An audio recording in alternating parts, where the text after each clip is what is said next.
السلام عليكم. السلام ورحمة الله. ابو زياد يقولون انت اليوم تطلع بتلفزيون الفيحاء وكمذيعة بالفيحاء، تقول هذا لو اخر يوم بعمري لازم اقابله، انت شو تقولها؟ والله انا اقللها. اقللها يعني انت كندب ما عندك اهل عمام، كندب طلعين وضحكين عليه بالتلفزيون، يعني انا اكثر روحي بهذا.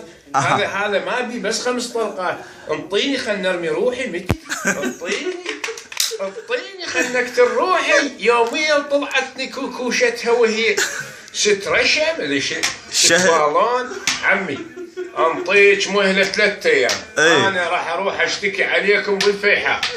اشتكي عليكم عند القاضي ابو المعقل، اشتكي عليكم.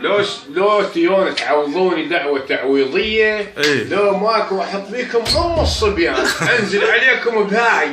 هاي شوفوها اقضيكم قضيان والله. واول ما هي هاي تطلعك، اول ما اوصل لك اصكك براسك بعينك.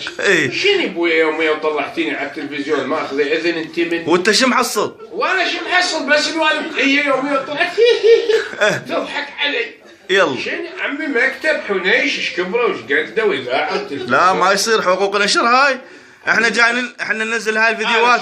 شفت القنوات، شفتها يجون الشخص يترخصون منه ويعبرون مشاعره للمواطنين ما شاء الله. اي نعم. شفت يوم طلعتيني انا احب جدي حنش، انا عمي تحبيني؟ تعال انت بس تعال